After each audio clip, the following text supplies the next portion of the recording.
মুসুর ডালের মধ্যে ডিম দিয়ে যে এত সুন্দর রেসিপি তৈরি করা যায়, ভিডিওটি না দেখলে কিন্তু আপনারা বিশ্বাসই করবেন না।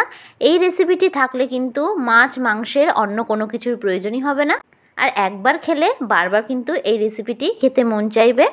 রনিতাস ফুড প্লেসে সকল বন্ধুকে আবারও একবার আমি স্বাগত জানাই। আবারও চলে আসলাম আপনাদের জন্য নতুন একটি রেসিপির ভিডিও নিয়ে। খুবই সহজ পদ্ধতিতে, সহজ উপায়ে এই রেসিপিটা আমি আপনাদের সঙ্গে শেয়ার করছি। বানানো কিন্তু খুবই সহজ, আর হাতের সামনে থাকা কয়েকটা উপকরণ দিয়ে আপনারা এটা বানিয়ে ফেলতে পারবেন। তো চলুন দেখে নেওয়া যাক আজকে আমার এই রেসিপিটি। তো ভিডিওটা শুরু থেকে শেষ পর্যন্ত দেখার জন্য আপনাদের কাছে আমার অনুরোধ রইল। এখানে সবার প্রথমে আমি একটি মিক্সিং বোল নিয়ে নিয়েছি। এবার আমি এর মধ্যে দিয়ে দেব মুসুর ডাল। আমি এখানে 100 গ্রামের থেকে একটু বেশি পরিমাণে মুসুর ডাল নিয়ে নিয়েছি, তবে কিন্তু আপনারা এখানে পরিমাণটা বাড়িয়ে অথবা কমিয়েও করতে পারেন। এবার ডালের মধ্যে আমি জল দিয়ে ডালটাকে খুব ভালোভাবে ধুয়ে নেব। আমি 2 থেকে 3 বার জল পাল্টে পাল্টে ডালটাকে খুব ভালোভাবে ধুয়ে নিয়েছি। যেহেতু মুসুর ডালে খুব নোংরা থাকে, তো ডালটাকে ভালো করে ধুয়ে নিতে হবে। তো দেখুন ডালটাকে আমি এরকমভাবে ধুয়ে নিয়েছি। এবার এখানে একটা আমি কড়াই নিয়ে নিয়েছি। আমি যেই কড়াইতে রান্নাটা করব, আমি কিন্তু এখানে সেই কড়াইটাকেই নিয়ে নিয়েছি। এবার আমি এর মধ্যে আগে থেকে ধুয়ে রাখা মুসুর ডালটা দিয়ে দেব। এবার আমি এখানে দিয়ে দিচ্ছি একটা বড় সাইজের টুকরো করে কেটে রাখা আলু। আমি এখানে আলুটাকে এইরকমভাবে টুকরো করে কেটে নিয়েছি, তবে আপনারা কিন্তু চাইলে আপনাদের পছন্দ মতন যে কোনো শেপে এখানে কেটে নিতে পারেন। এবার আমি এর মধ্যে দিয়ে দিচ্ছি একটা বড় সাইজের কুচিয়ে রাখা পেঁয়াজ। আমি পেঁয়াজটাকে লম্বা করে কুচিয়ে নিয়েছি। এবার আমি ঝালের জন্য দিয়ে দেবো কাঁচা লঙ্কা। কাঁচা লঙ্কাগুলোকে আমি মাঝখান থেকে চিড়ে দিয়েছি। ঝালটা অবশ্যই আপনারা এখানে যে যতটা খেতে পছন্দ করবেন সেই অনুযায়ী দেবেন। এবার দিয়ে দিচ্ছি নুন। নুনটা আমি এখানে স্বাদ মতন দিয়েছি। এবার আমি এর মধ্যে দিয়ে দেব লঙ্কার গুঁড়ো ও দিয়ে দেব হলুদ গুঁড়ো। লঙ্কার গুঁড়োটা এখানে অপশনাল, আপনারা চাইলে নাও দিতে পারেন।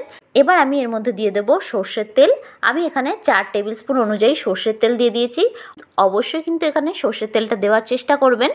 এবার আমি হাতের সাহায্যে এই সমস্ত উপকরণগুলো খুব ভালোভাবে মেখে নেব। আমি যেহেতু কোনো ঝামেলা ছাড়া রান্নাটা তৈরি করছি, সেই জন্য কিন্তু আমি যেই পাত্রে রান্না করব, আমি সেই পাত্রে এটাকে মেখে নিচ্ছি। ভিডিওটি ভালো লাগলে অবশ্যই একটা লাইক করতে ভুলবেন না। আর যারা যারা আমার চ্যানেলের নতুন বন্ধু, তারা চ্যানেলটিকে অবশ্যই সাবস্ক্রাইব করে দেবেন। আমার ভিডিওর আপডেট সবার আগে পেতে পাশে থাকা বেল আইকনটা ক্লিক করে দেবেন। আর যারা যারা ফেসবুক থেকে দেখছেন, তারা রনিতাস ফুড প্লেস পেজটিকে ফলো করে দেবেন। এখানে কিন্তু হাত দিয়ে সমস্ত উপকরণগুলোকে খুব ভালোভাবে আমি মেখে নিচ্ছি। হাত দিয়ে মেখে নিলে কিন্তু কাজটা খুবই সহজে হয়ে যাবে। তো আপনারা হাত দিয়ে একটু মেখে নেওয়ার চেষ্টা করবেন। দেখুন সমস্ত উপকরণগুলোকে আমি খুব ভালোভাবে মেখে নিয়েছি। এবার আমি কড়াইটাকে গ্যাসে বসিয়ে দিলাম। কড়াইটা গ্যাসে বসিয়ে আমি গ্যাসটাকে অন করে দিলাম। এবার হাই ফ্লেমে কিন্তু আমি খুব ভালোভাবে এই সমস্ত উপকরণগুলোকে একটু ভেজে নেব। এই অবস্থায় কিন্তু আমি গ্যাসের ফ্লেমটাকে একটু হাইয়েই রেখেছি। এবার সমস্ত উপকরণগুলোকে আমি একটু নাড়াচাড়া করে ভেজে নেব। একটু ভাজা হয়ে আসলে আমি এর মধ্যে দিয়ে দেব 1 টেবিল স্পুন পরিমাণে আদা রসুন বাটা। আদা রসুন থেকে কাঁচা গন্ধ বেরোনো পর্যন্ত কিন্তু আমি আদা রসুনটাকে খুব ভালোভাবে কষিয়ে নেব।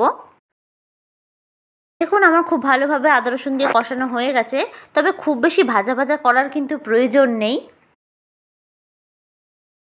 এবার আমি এর মধ্যে দিয়ে দেব পরিমাণ মতন জল। আমি এখানে সমস্ত উপকরণগুলো সেদ্ধ হওয়ার মতন পরিমাণ মতন জল দিয়ে দিয়েছি, তবে খুব বেশি জলের কিন্তু প্রয়োজন নেই। জাস্ট উপকরণগুলো সেদ্ধ হওয়ার মতন একটু জল দিলেই হবে। আমি এখানে কিন্তু 2 বাটি পরিমাণে জল দিয়ে দিয়েছি। এবার গ্যাসের ফ্লেমটাকে হাই টু মিডিয়ামে রেখে আমি ঢাকনা চাপা দিয়ে দেব 5 মিনিটের জন্য। 5 মিনিট পর আমি ঢাকনা সরিয়ে নিলাম। এবার আমি একটু চেক করে নেব সমস্ত উপকরণগুলো সেদ্ধ হয়েছে কি না। তো দেখুন সমস্ত উপকরণগুলো কিন্তু খুব ভালোভাবে সেদ্ধ হয়ে গেছে। এবার একটু ফুটিয়ে নেব। অন্যদিকে গ্যাসে আমি একটা ফ্রাইং প্যান বসিয়ে দিয়েছি। ফ্রাইং প্যানটাকে কিন্তু আমি খুব ভালোভাবে গরম করে নিয়েছি। ফ্রাইং প্যানটা খুব ভালোভাবে গরম হয়ে গেছে। এবার আমি এর মধ্যে দিয়ে দেব 2 টেবিল স্পুন পরিমাণে সাদা তেল। তেলটা খুব ভালোভাবে গরম হয়ে গেলে আমি এর মধ্যে একটা ডিম ফাটিয়ে দিয়ে দেব। আমি এখানে একটা ডিম দিয়েছি, তবে কিন্তু আপনারা একটা ডিমের পরিবর্তে 2টো অথবা 3টে দিয়েও করতে পারেন। এবার ডিমটাকে এরকম একটু ভুজিয়া টাইপসের আমি করে নেব। গ্যাসের ফ্লেমটাকে হাই টু মিডিয়ামে রেখে কিন্তু ডিমটাকে আমি খুব ভালোভাবে ভেজে নেব। তো দেখুন খুব ভালোভাবে কিন্তু ভাজা হয়ে গেছে। এবার আমি গ্যাসের ফ্লেমটাকে অফ করে দেব।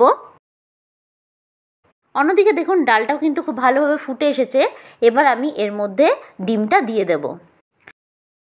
ডিমটা দিয়ে আমি আবারও একটু নাড়াচাড়া করে খুব ভালোভাবে ফুটিয়ে নেব। ভিডিওটা ভালো লাগলে কিন্তু অবশ্যই একটা লাইক করবেন। আর যারা যারা আমার চ্যানেলের নতুন বন্ধু তারা চ্যানেলটাকে অবশ্যই সাবস্ক্রাইব করে দেবেন। আর আমার ভিডিওর আপডেট সবার আগে পেতে পাশে থাকা বেল আইকনটা ক্লিক করে দেবেন।